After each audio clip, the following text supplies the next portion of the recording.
It was early 2017. The Libyan desert lay silent under a pale moon.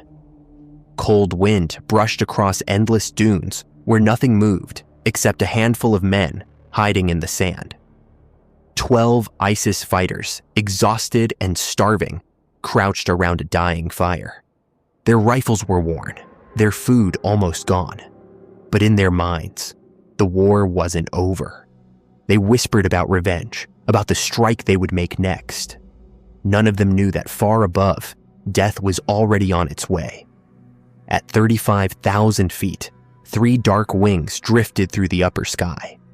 No engine roar, no flashing lights, just shadows, smooth, silent, and invisible to radar. Each carried enough firepower to wipe out a city. Each cost nearly $1 billion. They were the B-2 Spirits, America's stealth bombers. And tonight, their target wasn't a fortress or a nation. It was a cluster of tents in the middle of nowhere. The mission had no name the world would ever hear. No cameras, no press, no speeches. Just coordinates, confirmed by drones, and an order whispered through encrypted radio. Eliminate them all. Down below, the men laughed around their small campfire. They thought the night was safe. The same sky they'd slept under 1,000 times. One cleaned his rifle, another prayed softly. A third stared at the stars, never realizing that one of them wasn't a star at all. Inside the cockpit, the pilots barely spoke. Their screens glowed faint green, their hands steady. They had flown for 15 hours, straight from Missouri, across the ocean, across the storms, to arrive here, unseen. Target in range, one said quietly. Authorized strike, came the reply. Bomb bays opened. 85 precision-guided weapons fell into the dark, each programmed with exact coordinates. For a heartbeat, there was silence. Then the desert lit up like day. Flashes rippled across the dunes, orange, white, then black again. When the dust settled, nothing was left but smoke. No one below had ever known what hit them. And the world above, it barely noticed, because this wasn't war. This was a message. Tonight, America had sent a $1 billion plane to kill 12 men in the sand. But to understand why, we need to go back. The story begins long before Libya, back in the age of fear. The year was 1974, and the Cold War had turned the world into a powder keg. Every nation held its breath, waiting for the other to make the first move. In Washington, one nightmare haunted every discussion: the day the Soviets might launch their nuclear warheads first. America had radar stations that could see across continents, but the truth was simple. If Moscow fired first, there wouldn't be enough time to stop what came next. They needed something different, something that could strike before the enemy even knew it was there. A weapon that could disappear into the sky. Inside a dim government building in California, a handful of engineers gathered around a strange model, a black triangle made of wood and glue. It didn't look like a plane at all. No tail, no cockpit, just sharp angles that seemed almost alien. One scientist ran his hand along the edge and smiled. He knew what it meant.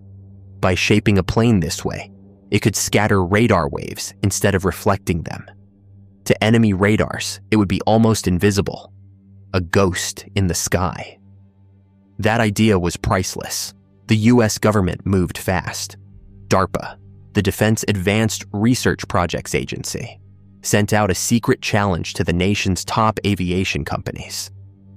Build us an aircraft, they said, that can go anywhere on Earth and never be seen doing it. Lockheed tried, Boeing tried, but one company, Northrop, dared to go further. They didn't just want stealth, they wanted perfection. Their design was unlike anything the world had ever seen. No fuselage, no tail, no vertical fins, just one enormous, sweeping wing, smooth and dark as midnight. When the Pentagon first saw the blueprints, someone whispered, "It doesn't even look real." They called it the Spirit. The name fit perfectly. A silent, invisible force that moved through the night unseen. It would take over a decade to build, cost more than any bomber in history, and demand secrecy so deep that even Congress knew little of it. But the promise was clear. If this worked, America would never fear the first strike again. The enemy would never see it coming. The B-2 Spirit was born, not from war, but from the shadow of fear that once gripped the world. For over a decade, the project stayed buried in classified files and guarded hangars. Most Americans didn't even know it existed. Even within the Air Force, only a handful of officers were cleared to see it. Until one morning in 1988, when the world finally caught a glimpse of the ghost. At Air Force Plant 42 in Palmdale, California, journalists gathered on a windy runway. Cameras clicked, notepads waited. Then the hangar doors began to move, metal like groaning against metal. From the darkness, a shape began to emerge. At first, no one knew what they were looking at. It had no tail, no body, no visible engines. Just a single, endless black wing. Sharp, smooth, and wide as a football field. Someone in the crowd whispered, "It looks like a spaceship that could kill." The B-2 Spirit rolled forward slowly, its surface catching the morning sun. But even under light, it seemed to drink the brightness in. A plane that looked built from night itself. Its skin was made of radar-absorbent material, a special coating that swallowed radio waves. Inside its curved frame, 4 powerful engines hid deep within the wing, their exhaust cooled and buried, so even heat-seeking missiles could barely trace them. The result was a bomber that didn't roar. It whispered. One pilot later said, "It's so quiet, even the clouds don't notice you." And distance meant nothing. With a 6,000-mile range and the ability to refuel mid-air, the B-2 could lift off from Missouri, strike anywhere on Earth, and return home without ever landing. But all that power came with a price. One plane, $1 billion. It became the most expensive aircraft ever built, costing nearly as much to maintain each year as to make it. Still, no one in that crowd doubted what they were seeing. In an era obsessed with nuclear missiles and spy satellites, the United States had built something different. A silent guardian that could strike without warning and vanish before its echo faded. The Spirit had finally taken shape, and soon the world would find out what it could do. The world saw the B-2 as a mystery for years. Then, in 1999, the silence broke. Over the skies of Yugoslavia, the Spirit was finally called to war. At Whiteman Air Force Base in Missouri, hangar doors slid open in the cold night. 2 black silhouettes rolled onto the runway. Inside each cockpit, the crew prepared for a mission unlike any before. A 30-hour non-stop flight, halfway across the world. Engines whispered to life. Then, without a sound, the B-2 Spirits lifted into the night. They crossed the Atlantic under total radio silence, refueling mid-air from tankers hidden behind clouds. No one on the ground ever knew they passed overhead. Their destination, Yugoslavia, a nation torn by civil war and ethnic conflict. For over a year, fighting had raged between Serbian forces and Kosovo Albanian separatists. Civilians were dying, and NATO had decided to intervene. The B-2 would be the opening move. Hours later, over the Balkans, the Spirits descended into range. Bomb bays opened. From their bellies, dozens of silver cylinders dropped into the darkness. They weren't ordinary bombs. They were JDAMs, GPS-guided weapons that could adjust their course mid-air. For decades, bombers had relied on guesswork, raining fire over entire cities just to hit one target. But not this time. Each JDAM locked onto its mark with machine precision. A communications tower, a military barracks, an ammunition depot, all struck cleanly one after another. There was no carpet bombing, no wasted payload, no guessing. Every bomb knew exactly where to go. From space, satellites watched the strikes unfold like clockwork. In Washington, generals stared at the data. Perfect hits, 0 civilian zones touched. It was the first time in history smart bombs had been used on this scale. Within weeks, the war began to crumble. Yugoslavia surrendered, its military crippled. And in the silence that followed, a message echoed through every air force on Earth. The age of invisible warfare had arrived. The B-2 spirit had proven itself beyond doubt. But the pilots knew. The enemy it was built to fight, the Soviet Union, was already gone. The bomber had no rival now, only the changing world below. By 2011, the skies above Libya were once again filled with the sound of war. NATO jets streaked overhead, hunting the dictator Muammar Gaddafi, the man who had ruled the country with an iron hand for 4 decades. It was supposed to be a short intervention, a mission to help rebels, stop airstrikes, and protect civilians. But war has a way of rewriting every plan. When Gaddafi finally fell, the world celebrated. But when the dust cleared, there was no government left to take control.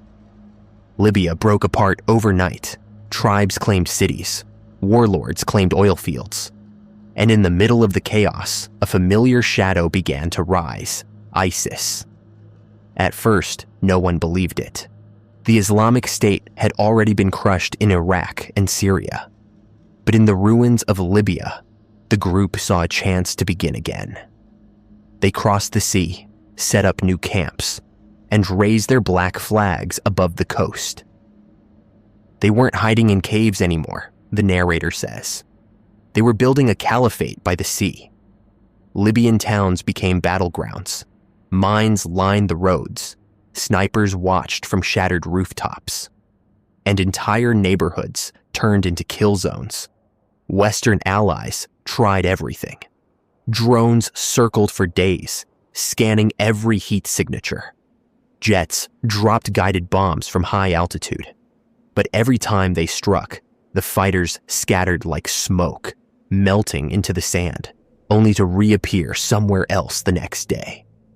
They ran when chased and hid when attacked.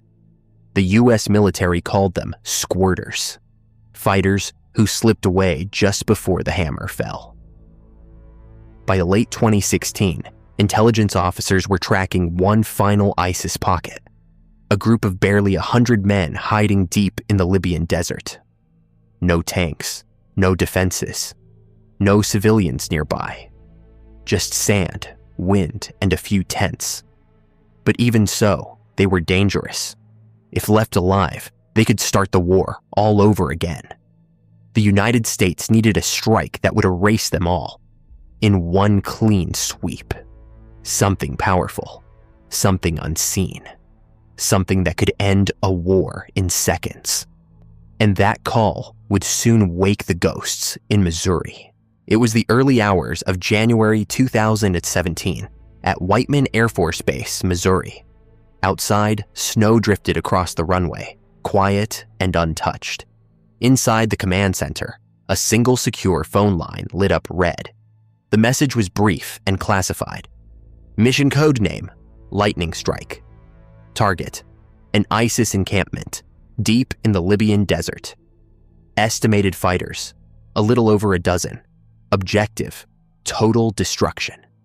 Within minutes, alarms echoed through the halls. Crew members appeared from their quarters, half-dressed but wide awake. They'd been waiting for this kind of call their whole lives. In the hangars, the ground crews were already moving. Floodlights cut through the darkness as technicians loaded 80,000 pounds of precision bombs into the bellies of 3 black wings. Every bolt, every latch, every circuit was double-checked by hand. There were no mistakes allowed at this altitude. Inside the briefing room, pilots stood shoulder to shoulder, faces calm but focused. They'd flown missions before, training runs, long flights, simulated strikes. But tonight was different. This wasn't a drill. Lieutenant Colonel Nicola Polidor, commander of the detachment, said it best. "We train every day in case the world calls tomorrow." Now, tomorrow had arrived. The flight plan was brutal. 30 hours round trip, no landing, no break, crossing the Atlantic and returning home in a single run. The B-2 wasn't built for comfort. No beds, no kitchen, just 2 cramped seats, an inflatable mattress, and silence. The pilots packed microwavable meals and strong coffee, knowing they wouldn't see daylight again until the mission was done. Outside, the spirits waited, black shapes under floodlight, wings glistening with frost. Engines hummed to life, barely louder than a whisper. Each bomber was worth $1 billion, yet carried the weight of a nation's message. This wasn't about territory or power. It wasn't even about revenge. It was about control. A reminder that the unseen hand could still reach anywhere on Earth. They weren't going to war. They were going to erase a threat before it could breathe again. And as the hangar doors opened, the ghosts of Whiteman Air Force Base rolled toward the night sky, ready to vanish. Midnight at Whiteman Air Force Base. The sky glowed faint orange from the runway lights as 3 dark wings began to move. Engines whispered alive, deeper than thunder, but quieter than wind. One by one, the B-2 spirits rolled forward, their wingtips slicing through falling snow. At 30-second intervals, they lifted off, rising into blackness, climbing fast until the ground vanished beneath them. Within minutes, they were gone. No trail, no radar signature. Just 3 invisible arcs crossing the Atlantic. For hours, the crew sat in silence. No chatter, no music, no rest. Only the soft hum of electronics and the faint glow of green screens. Outside, lightning danced across distant clouds. The pilots checked their instruments, adjusting course around the storm. One murmured over the radio, "Even the weather has to bow to them." They refueled mid-air, somewhere above the Atlantic. A dangerous ballet between giants. A tanker plane extended its boom through dark clouds, and the Spirit eased forward until metal met metal. Fuel flowed. The mission continued. No sleep, no breaks, just miles of dark sky. 15 hours later, the coast of Libya appeared, a jagged shadow against the faint line of dawn. The bombers descended to altitude and went dark. Every external light switched off, every system muted, stealth mode engaged. Over the desert, American drones cleared the airspace, pulling back to avoid alerting the enemy. From this moment on, only the spirits would move. When the spirits arrived, the narrator says softly, even silence held its breath. Below, the ISIS camp slept, 12 men and their weapons, small fires flickering in the cold sand. Inside the cockpits, targeting lights turned red. Launch window confirmed. Bomb bays opened. 85 GPS-guided bombs dropped in sequence, a silent rain of steel and precision. For a heartbeat, nothing happened. Then the desert erupted. Flashes tore across the dunes. Orange light rippling like waves, shock waves flattening tents, sand turned to glass. From orbit, satellites captured a bright bloom, then darkness again. One pilot later said, "It's like kicking an anthill, only the sand catches fire." Minutes later, Reaper drones moved in, finishing the survivors with laser-guided strikes. Then came stillness.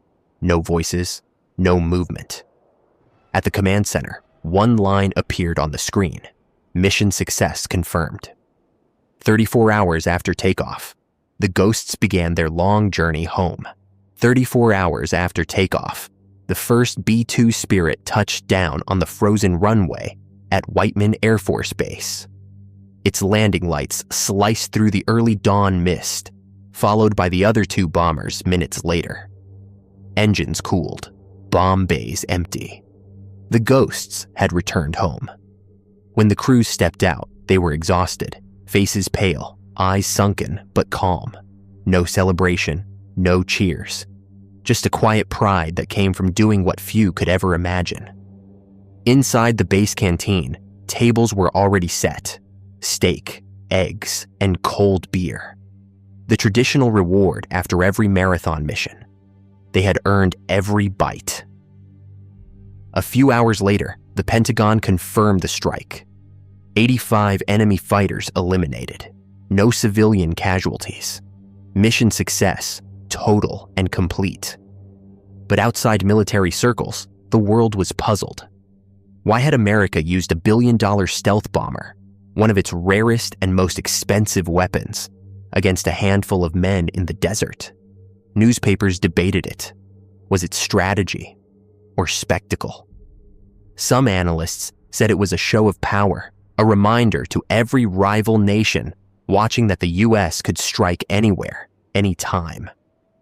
Others believed it was about budget politics, a way to justify the enormous cost of maintaining the Spirit fleet. Maybe it was both, maybe neither.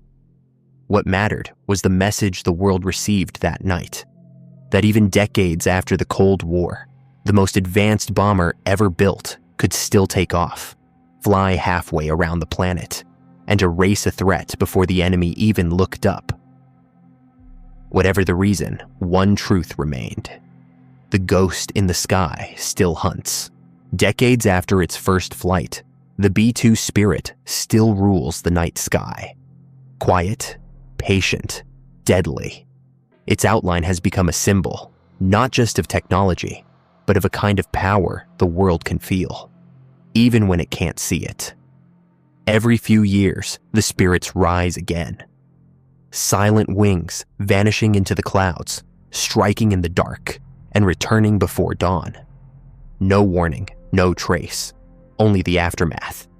For the men who fly them, the missions are never about glory. There are no headlines, no parades, no fame. Just the sound of engines starting, the endless stretch of sky ahead, and the knowledge that someone, somewhere, will sleep a little safer tonight. But even legends age. The B-2's time is slowly coming to an end. In hangars across America, a new shadow is taking shape. Sleeker, sharper, and smarter than its predecessor. They call it the B-21 Raider, built for a new kind of war. One fought through data, distance, and silence. The Raider is the next ghost to inherit the skies. And like the Spirit before it, it will fly unseen, unheard, and unstoppable. The world changes, enemies shift, but the message behind these aircraft never does. It isn't just about how many enemies you destroy. It's about how far you'll go to remind the world you still can. And somewhere tonight, beyond the clouds and the noise, a black wing drifts across the stars, quiet as a whisper, deadly as history itself.